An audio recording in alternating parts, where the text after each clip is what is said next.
नमस्कार, देश प्रदेश में आपका स्वागत है। मुंबई से मैं हूं पूजा भारद्वाज और दिल्ली से मेरे सहयोगी सौरभ शुक्ला हमारे साथ बने हुए हैं। खबर और तस्वीरें सबसे पहले आपको मुंबई से हम दिखाते हैं और मेरे पीछे आप देख सकते हैं सांता क्रूज इलाके में इस वक्त मैं मौजूद हूं, सांता क्रूज ईस्ट, और ये जो पूरी सड़क है वो आपको नदी में तब्दील हुई नजर आएगी। तो फिलहाल न बारिश हो रही है न हाई टाइड है, तो बिना बारिश और हाई टाइड के संगम के आप देखें नदियां किस तरह से बहती हुई मुंबई के कुछ इलाकों में आपको नजर आएंगी। जो निचले इलाके हैं खासतौर से दावे हर बार वही होते हैं बीएमसी के कि जो नाले हैं उनको साफ कर लिया गया है। ये जो पास की आप बस्ती देख रहे हैं यहाँ पे अंदर बिल्कुल घरों में पानी घुस चुका है। और जरा आप मेरे दाहिने तरफ देखिए, जो पूरी पब्लिक आपको नजर आ रही है ये तो तमाम लोग हैं, इन बस्तियों में रहते हैं और ये घर से बाहर है क्योंकि इनके घर में पानी भर चुका है। तो इस वक्त आपको बता दें कि ना हाई टाइड है यहाँ पर और बारिश भी करीब 2.5-3 घंटे से रुकी हुई है। तो सुबह से अगर आप देखें या कल रात से आप देखें रुक कर बारिश हो रही थी और ज्यादातर वक्त में हमने देखा कि बहुत तेज बारिश हुई है और हाई टाइड का भी वक्त था 11:15 के आसपास। तो जो पानी था उसको बाहर निकलने में बहुत दिक्कत हो रही थी। खासतौर से अगर हम जो 4 सबवे देखें मुंबई में, जो 4 सबवे हैं, मिलन सबवे, मलाड सबवे, अंधेरी और खार सबवे, उसको पूरी तरह से बंद कर दिया गया। उसके अलावा अगर आप जोगेश्वरी इलाका देखें, सांता क्रूज, बांद्रा का इलाका, हिंद माता, दादर, तो यहाँ पर पानी सुबह से ही हम दिखा रहे हैं कि किस तरह से जलभराव की स्थिति थी। 4 सबवे बंद कर दिए गए थे, रेल सेवा बाधित हुई थी सायन कुर्ला में जल जमाव की वजह से। तो जब बारिश रुक गई थी तो हमें उम्मीद ये थी कि कम से कम जो निचले इलाके हैं वहां से पानी निकलना शुरू हो जाएगा, लेकिन एक बार फिर से आप देखें यहाँ पर ये हाल है मुंबई का। और 48 घंटे के लिए, खासतौर से अगर आज का दिन हम कहें तो रेड अलर्ट है मुंबई के लिए। 48 घंटे जोरदार बारिश की बात कही जा रही है। कुल 5 दिनों का अलर्ट है और कहा जा रहा है कि 300 से 350 मिलीमीटर बारिश हो सकती है। तो चुनौती भरे दिन होंगे और खासतौर से निचले इलाकों में जो अस्पताल हैं वहां पर विशेष ध्यान बीएमसी की ओर से रखा जा रहा है। लेकिन लोगों में नाराजगी है खासतौर से बीएमसी के लिए। और सबसे बड़ी बाधा जो हम कहें वो मेट्रो का काम भी है। जहां जहां मेट्रो का काम ज्यादा चल रहा है वहां पर यातायात बहुत बुरी तरह से प्रभावित आज नजर आया। ज्यादातर जो सड़कें हैं वो पूरी तरह से ठप रही। सायन फ्लाईओवर की भी तस्वीरें हमने दिखाई थी। तो किस तरह से आज दिन भर मुंबई से अहम तस्वीरें सामने आई हैं, मुंबईकरों में किस तरह से रोष नजर आया, ये रिपोर्ट आपको हम दिखाते हैं मुंबई से। शहर का हाल एक ऑटो के ज़रिए दिखाने की कोशिश कर रहा हूँ। आप देखिए ये वकोला जंक्शन है और वकोला जंक्शन पे ये शहर में वैसे आज ऑटो बहुत कम चल रहे हैं। उसकी वजह ये है कि एक तो जगह जगह पानी भरा हुआ है और दूसरा ये कि रास्ते भी डाइवर्ट किए गए या बंद करने पड़ रहे हैं। तो ये अपडेट अक्सर लोगों को शहर में पता होता है कि कौन कौन से रास्ते बंद हो जाएंगे। जैसे ये 4थे या 5वें ऑटो वाले भैया थे जिन्होंने जो बड़ी मुश्किल से तैयार हुए हैं कि मैं चलता हूँ। तो ये आप देखें ये कुर्ला से आने वाला रोड है और खासतौर से कुर्ला साइन की तस्वीरें हमने सुबह से आपको दिखाई हैं। कितना पानी भरा हुआ है। रेल सेवा भी जो है उस तरफ से उस रूट में बाधित हुई है और ये ऑटो रिक्शा देखिए ये भी बंद पड़ी हुई है। 4 लोग इसे खींचने की कोशिश कर रहे हैं। इस पूरे इलाके में जो आप गाड़ियां एक के बाद एक ऑटो रिक्शा देख रहे हैं ये सारी बंद पड़ी हुई ऑटो रिक्शा हैं।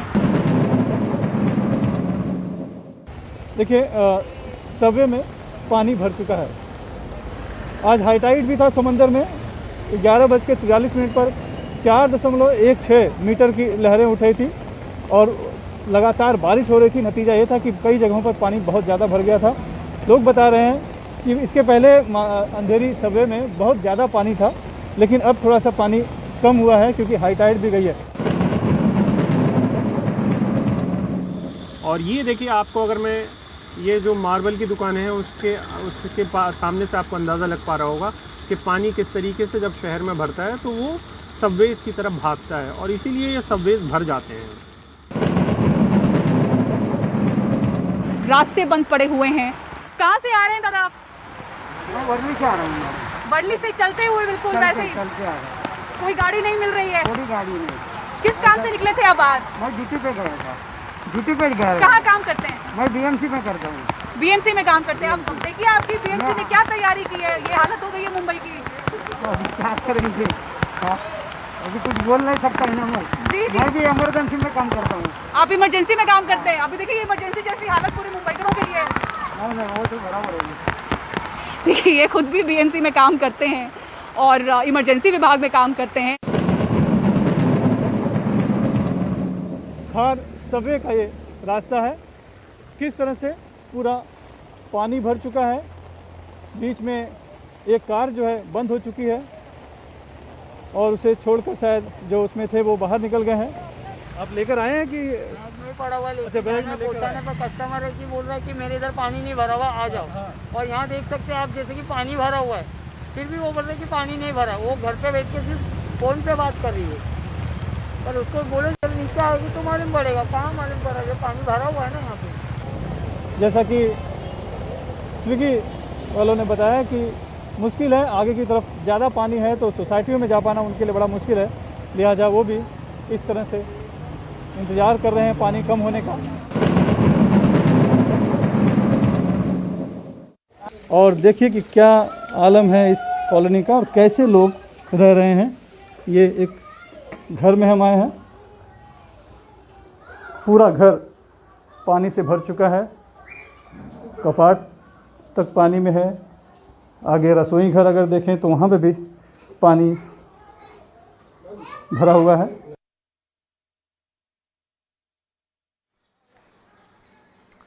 दिल्ली से सटे फरीदाबाद की अरावली की पहाड़ियों में खोड़ी गांव है और उसके आसपास कई छोटे छोटे गांव हैं जहां पर लगभग 10,000 घर हैं। अब इन 10,000 घरों को ढहाया जाएगा, जिसमें इन 10,000 घरों में रहने वाले लगभग 30,000 से ज़्यादा लोग सड़कों पर आ जाएंगे। और ये सब मजदूर हैं जिन पर लॉकडाउन की काफ़ी ज़बरदस्त मार पड़ी है।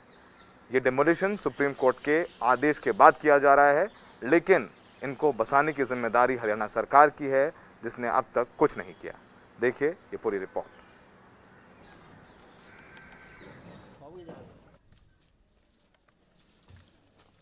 फरीदाबाद के खोरी गांव में रहने वाली कल्पना हमें अपना एक कमरे का घर दिखा रही हैं। यही रसोई भी है और यही सोना भी है। कुछ दिन पहले इनके पति की बीमारी से मौत हो गई।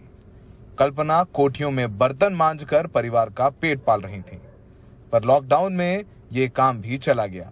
घर में आटे का बर्तन खाली है।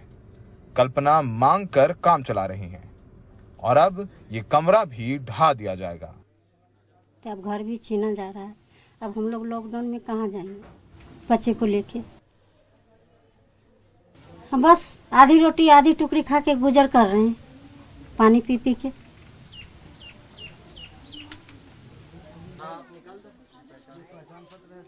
अब मकान तोड़ा जा रहा है सर, हम घर से बेघर हो रहे हैं, हम कहाँ जाएंगे? 61 साल के सलीम यहाँ 25 साल से रह रहे हैं। हर चुनाव में वोट भी डालते हैं और आधार भी यहीं का बना हुआ है। Aadhaar card, voter card, PAN card सब है, राशन कार्ड या हाँ वोट डालते हैं। हरियाणा में वोट हर साल डालते हैं।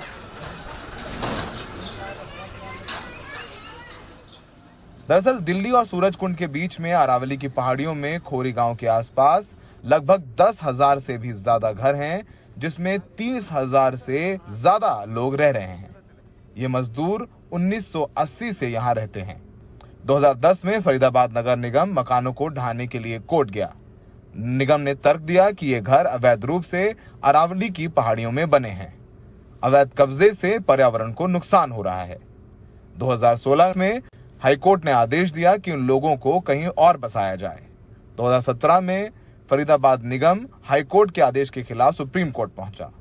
जून 2021 में सुप्रीम कोर्ट ने हरियाणा प्रशासन को 6 हफ्ते में सारे घर ढहाने के आदेश दिए।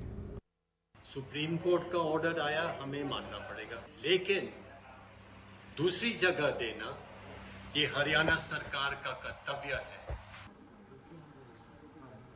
ये आलीशान इमारतें भी अरावली की पहाड़ियों पर ही बनी हैं, पर विडंबना ये है कि अब यहाँ गरीबों के घर नहीं होंगे और ये इमारतें ऐसे ही चमकती रहेंगी। सुप्रीम कोर्ट का आदेश हो गया है तो घर गिराए जाएंगे, लेकिन मेरे पीछे देखिए, इन सबके पास आधार कार्ड है, इन सबके पास वोटर कार्ड है, इन सबके पास पैन कार्ड है। जिसके पास ऑटो है वो रोड टैक्स देता है, जिसकी दुकान है वो जीएसटी भरता है। यानी देश की विकास में ये लोग टैक्स भरते हैं। तो जाहिर सी बात है, कोर्ट ने आदेश किया तो घर गिराए जाएंगे, लेकिन सरकार का दायित्व है कि अगर घर गिराए जा रहे हैं तो इनको वैकल्पिक छत दी जाए, वो भी इस दौर में जब ये सब गरीब हैं, बेरोजगार हैं लॉकडाउन में। सबसे बड़ा सवाल यही है कि जब इनके पास सारे प्रमाण पत्र हैं तो क्या सरकार इन्हें सड़कों पर आने देगी? छोटे छोटे बच्चे हैं। कोर्ट ने यह फैसला सरकार पर छोड़ा है कि वो इन्हें वैकल्पिक घर देती है या नहीं। सहयोगी शशिकांत झा के साथ अरावली की पहाड़ियों में बसे खोड़ी गांव से सौरभ शुक्ला, एनडीटीवी इंडिया। दिल्ली के मालवीय नगर का बहुचर्चित बाबा का ढाबा अब दोबारा से उसी जगह पहुंच गया है जहां पर वो पहले चला करता था। ढाबा के मालिक कांता प्रसाद ने पिछले दिनों ढाबा बंद करके रेस्टोरेंट खोला था, जो अब बंद हो गया है। अब बाबा दोबारा से अपने उसी सड़क किनारे पुराने ढाबे पर खाना बना रहे हैं। देखिए मेरी ये रिपोर्ट।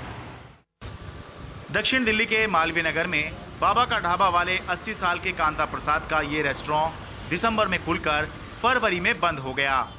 अब कांता प्रसाद फिर से उसी सड़क किनारे अपने छोटे से ढाबे में खाना बना रहे हैं जहां पहले बनाते थे। 1 लाख करीबन खर्चा आ रहा था। एक महीने का खर्चा 1 लाख रुपए आ रहा था। अच्छा।